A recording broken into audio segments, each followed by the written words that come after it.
have our own set of issues.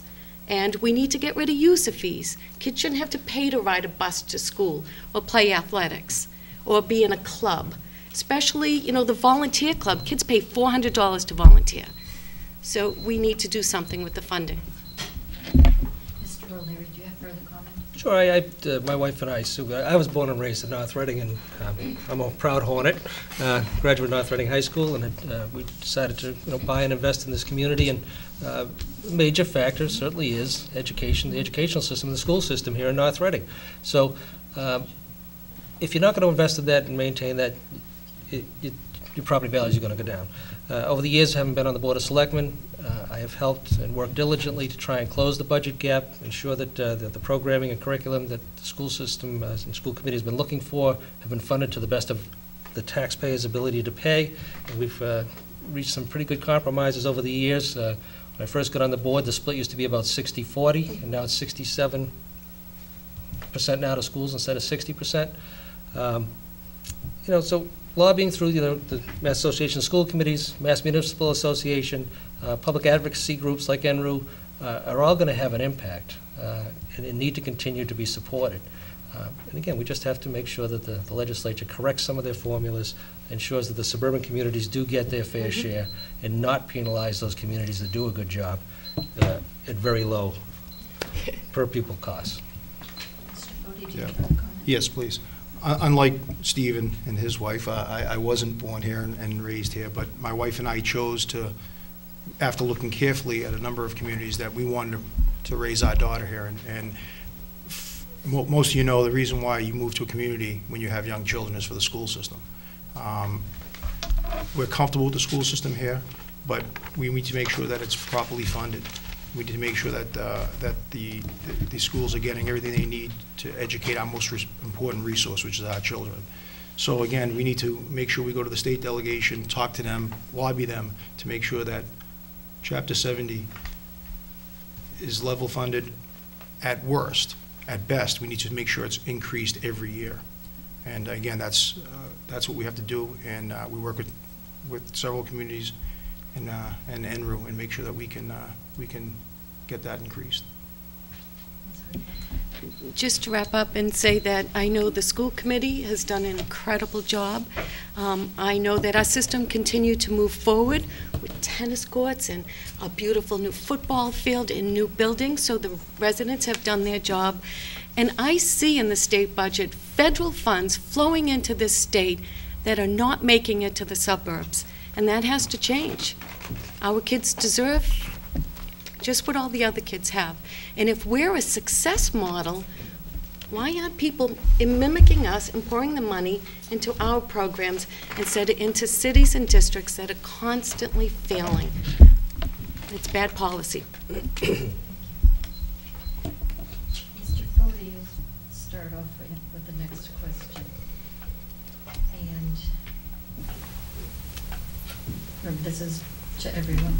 What are you currently doing, or if elected, what will you do to attract a viable and job-creating business at the former Stop and Shop site, which is vacant?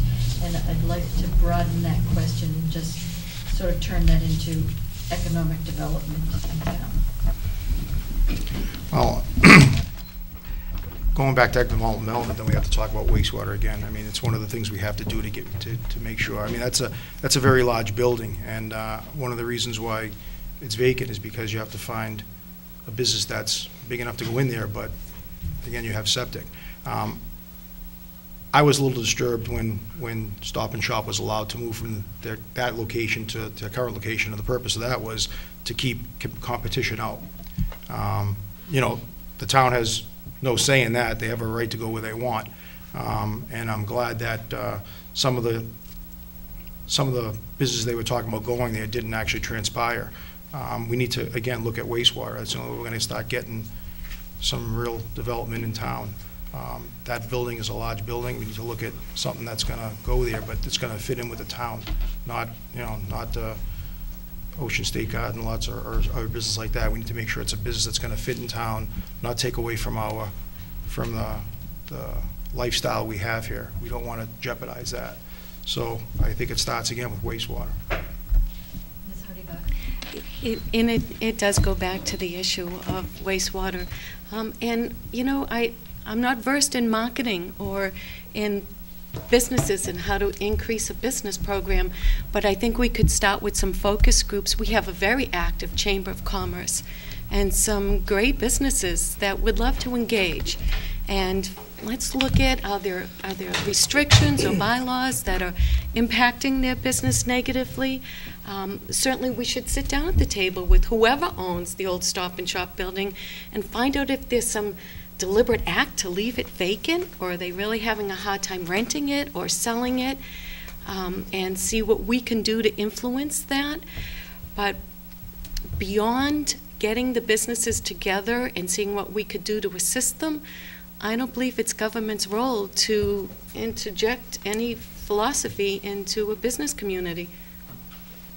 Mr. O'Leary? All right, I'll attack it in a couple different modes. One is the a viable business at the Stop and Shop site. You know, what happened there, as Mr. Foti alluded to, was, you know, Stop and Shop made a conscious business decision to move up the street and block another chain store, grocery store to come into town to limit competition. So they made a business decision. In relation to that particular site, they own the building. Stop and Shop owns it. And so they have decided, and they've put some restrictions on what they're looking to do, which is limiting the ability for them to market it. We have had conversations with the Stop and Shop people. We have who are in charge of their real estate. Their marketing plan is a little bit restricted because they're restricting the time frame on the lease that's going to be allowed there, and therefore limiting the amount of leasehold improvements that tenants are willing to come in and do. So part of what's going on is of their own making. They were trying to get Ocean State Job Lot, which has already taken over 20 of their other sites in other communities. They're kind of like the backfill for them, which we adamantly opposed, and we were able to successfully get them to forego that lease and work with the town. Now, what we've done under my tenure here and through the administration over the past few years is created, this is for future economic development and that particular site and other sites. We have a development team here within Town Hall where all the local boards and bodies and inspectional services will come in one room and sit down with any future developer or tenant or property owner and look at any proposal they have in detail and give them the feedback as to what they need to do in order to streamline the permitting process to come and move into town. We've also just taken on the task of forming an economic development committee, which is a huge undertaking, and we're being very careful and selective as to who we put on this the committee, which I hope is going to be extremely successful in helping us get together with a game plan, what we want to do with our vision for the economic development of the future of the community, and start to market this town. We have a good location. We have a lot going. So we have a lot going on. A lot has been done, and thank you. Mr. Foti, do you have further comments? Yes, I do. I'm going to, in no disrespect, Larry, I'm going to disagree with something you said about that the government has no part in development. I think we have an obligation to our businesses and to the people who are members of the Chamber of Commerce to ensure that we help them be viable businesses of this town. As far as economic development, I am currently, as an employee of the City of Chelsea, part of an economic development team that has put together projects such as a second hotel. Currently, the FBI building is going to break ground soon. We've put together plans for 500 residential units in the City of Chelsea. You're talking about the City of Chelsea, which is a 2 square mile area. I think if we can do that there, we can absolutely do that here. And again, I think the government has as much a stake in that happening as the businesses themselves. So I think we absolutely have to assist them and make sure that they're viable in this town. Ms. Hardy, about that? I am of the opinion that we should make sure our bylaws are not restrictive, make sure our permitting processing is not restrictive. I think we should do what we can in the areas that general government has the authority. But when it comes to marketing plans and encouraging business customers to drive them into a store, I don't believe that's the government's role. Mr. O'Leary? It just as a follow-up, again, we do have a role to play, and I think, you know, the character of our community is critical. And when that proposal for Ocean State Job Lot was put forth, you know, we don't need Ocean State Job Lot, the dollar store, and Walmart, all within about 900 feet of each other. I think we're adequately served, and I think we have every right to say that that's not what we're looking to see developed in our community. And our permitting process does assist in that. So, but again, the development team has assisted significantly. We're not Chelsea, and we're not a designated enterprise zone. There aren't too many. There are no state or federal grant subsidies or underwriting, for the town of North Reading, because we're not an urban area that has those types of needs. So the challenge is a little bit more, it's greater for us to attract, new businesses. And again, without the wastewater, makes it even more challenging. Thank you. Do we have time for one more round of questions? Okay. All right. Anybody need water up here? For the next couple of questions? Depends on the question.